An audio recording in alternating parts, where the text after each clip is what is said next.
रोहतक जिला के अध्यक्ष श्री अजय बंसल की अध्यक्षता में एक बैठक हुई।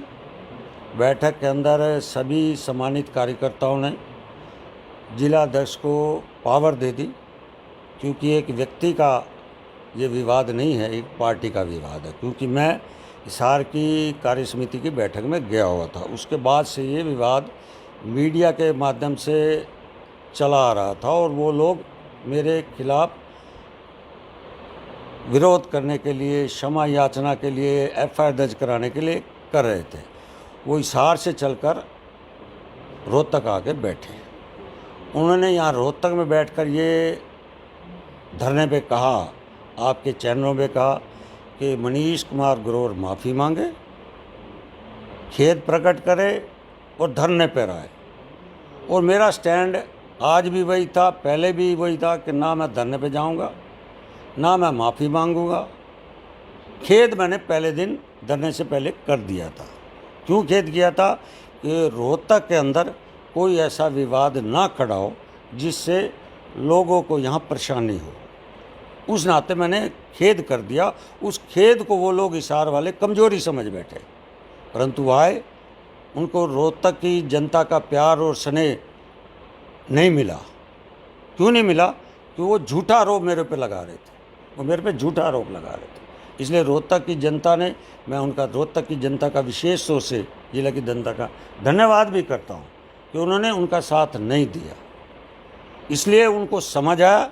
समझ आने के बाद प्रशासन से उनसे बात की, उन लोगों ने धरने में बैठे। प्रशासन ने हमारे पार्टी के जिलाध्यक्ष से बात करी। जिलाध्यक्ष ने अपनी जो कमेटी बनाई उनसे बात करी। दिन भर वो कमेटी बात करते हुए जब प्रशासन के लोग जिलाध्यक्ष के पास गए, जिलाध्यक्ष जी और हमारे सतीश नांदल जी, राज शर्मा जी, हमारी उषा शर्मा जी और हमारी प्रतिभा सुमन जी और ऐसे सभी मोर्चों के प्रकोष्ठ, उनसे चर्चा करके उनको फिर रेस्ट हाउस में बुलाया गया। रेस्ट हाउस में दोनों धरना के लोग, प्रशासन के लोग और हमारे पार्टी के जिलाध्यक्ष के नेतृत्व में बैठे। बैठकर उन्होंने बातचीत की। बातचीत करने के बाद एक अच्छे तरीके से उन्हें बात करके उस वाद विवाद को ख़त्म किया। और मेरे पास फिर फ़ोन आया, मैं गया। जाने के बाद मैं 10-15-20 मिनट बैठा हूँगा। बैठने के बाद हो गया जी, ठीक है चलो, हम चल पड़े। चलने के बाद अपने बीच में जो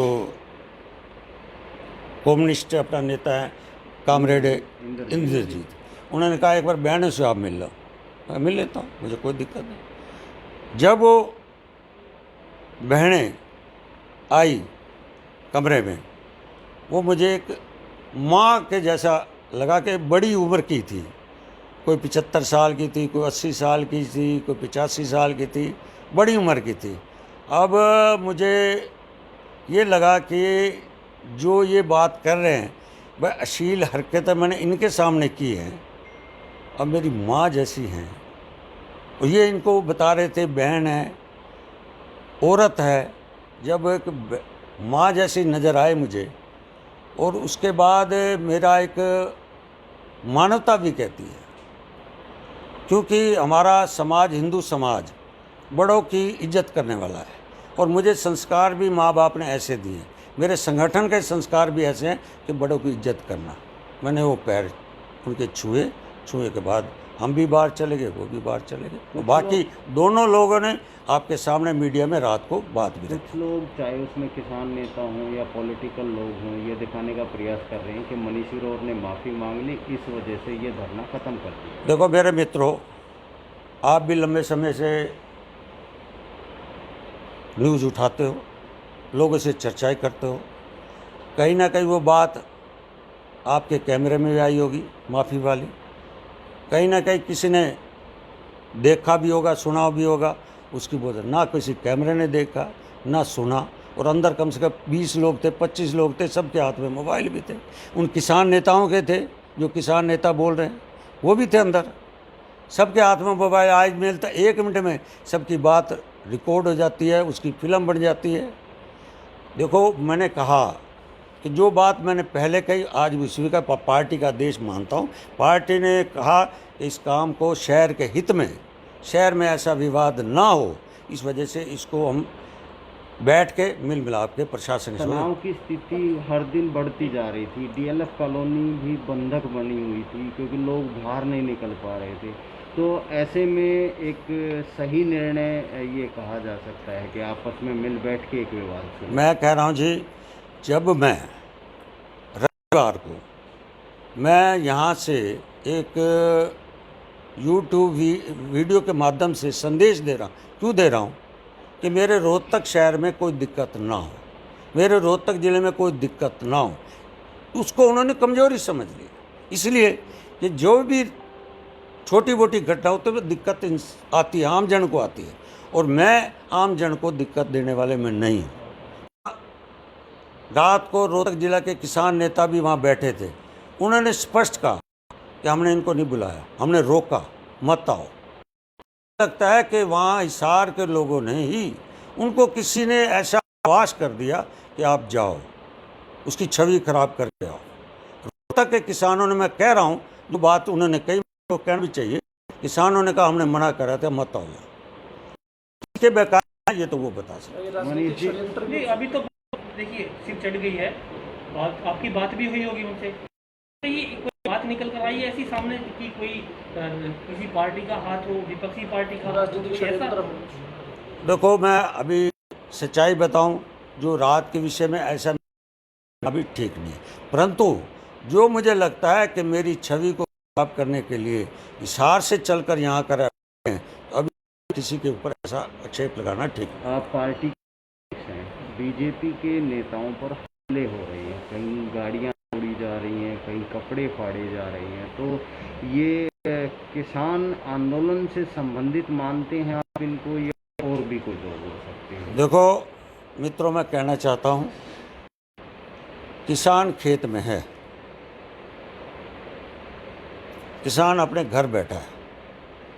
अब कल की घटना लगा लो, सिरसा के अंदर जिस तरह राकेश टिकैत जी वहाँ गए, उनको छुड़वाने के लिए गए, जिन्होंने रणबीर गंगवा के ऊपर हमला कर रखा था, जानी हमला कर रखा था, लाठियों से, पत्थरों से उनके ऊपर हमला किया गया था, तो वो किसान होते हैं क्या? वो किसान नहीं हो सकता। सुनीता दुग्गल हमारी मेंबर ऑफ पार्लियामेंट कैसे बच के निकली, उसके ऊपर कैसे होना, ये किसान होते हैं क्या? किसान बहुत मेहनती है, हल चलाने वाला है, वो हथियार उठाने वाला नहीं है, वो पत्थर उठाने वाला नहीं है, वो तलवार उठाने वाला नहीं है। इसलिए ये किसान हमारा मेहनती है, हरित प्रदेश है, इसलिए किसानी कुछ प्रदेश को बदनाम करने के लिए मैं समझता हूँ कुछ लोग शरारती तत्व हैं। कल ओम प्रकाश चौटाला यहाँ पर आए थे, उन्होंने कहा कि 20 जुलाई और 21 जुलाई को वो जितनी दिल्ली के बॉर्डर पे धरना स्थल है वहाँ जाएंगे और किसानों से मुलाकात करके उनकी आवाज़ उठाएंगे। देखो, चौधरी ओम प्रकाश जी चौटाला कहीं जाएं तो रोक सकते नहीं। हरियाणा की सड़कें इतनी अच्छी अच्छी बना दी हैं माननीय मनोहर लाल जी ने, नितिन गडकरी ने। अब दिल्ली से बॉर्डर में सरसे में 2 घंटे में आप पहुंच सकते हो, कोई रोक नहीं। एक समय था हरियाणा के अंदर एक सड़क से रोहतक से बहादुरगढ़ में जाने में 3 घंटे लगते थे, अब 20 मिनट में पहुंच जाते हैं। इसलिए चारों तरफ नितिन गडकरी और मनोहर लाल जी ने 6-7 साल के अंदर सड़कों का जाल बिछा दिया। खुली जाए, तेल कम लगेगा, समय कम लगेगा, कोई रोक नहीं सकता। राजनीतिक हस्तक्षेप हो रहा है आंदोलन में, राजनीतिक हस्तक्षेप हो रहा है, राजनीतिक देखो, मैं ये कहना चाहता हूँ, 2014 देश की जनता ने मोदी जी को ताकत दी, 2019 में देश की जनता ने मोदी जी को ताकत दी, प्रदेश में भारतीय जनता पार्टी को प्रदेश की जनता ने ताकत दी। इन लोगों को जिन जनता ने नकार दिया, ये अपना राजनीतिक झंडा पीछे कर दिया और इन लोगों को आगे कर दिया। इनके कंधों पे बंदूक रखकर ये जो आज देख रहे हैं प्रदेश की स्थिति, वो ये करना चाहते हैं, परंतु जनता देख रही है। जनता आने वाले समय के अंदर इन राजनीतिक दलों जो पीछे झंडा रखकर आगे उनको आगे कर रहे हैं, तो जनता सारी समय चुनाव के समय नकार दे। एक सवाल और पूछना चाहूँगा, जो भी हमले हो रहे हैं भारतीय जनता पार्टी के नेताओं पे, किसान आंदोलन के नाम पे किए जा रहे हैं, वो हरियाणा में हो रहे हैं, ना पंजाब में हो रहे हैं, ना उत्तर प्रदेश में हो रहे हैं, ऐसा क्या है? मैंने पहले कहा हताश, निराशा, ज़मीन खिसक जाना, उसी उद्देश्य से कर रहे हैं। और आस्ता आस्ता इनकी पोल खुल रही है, इनकी पोल खुल रही है। क्यों? असली किसान खुश है। देश के प्रधानमंत्री जी ने किसानों के लिए इतना काम किया, इतना काम किया, आज़ादी से समय से लेकर और कांग्रेस के शासन के समय का एक बार आप अपना डाटा निकाल लें कि कितना उन्होंने किया, कितना मोदी जी ने किया, कितना हरियाणा के मुख्यमंत्री जी ने किया, इतना इससे पहली सरकारों का दिखाल। 12 फसलें MSP पे ले रहे हैं, 12 फसलें। पंजाब नहीं ले रहा, राजस्थान नहीं ले रहा, कोई और स्टेट नहीं ले रही। जो बगल में हमारे हैं पंजाब और राजस्थान, उनका डाटा निकाल लें। सरसों 7200 रुपये, गेहूँ 19,000 करोड़ की उनके खातों में सीधी गई है किसानों के, सीधी।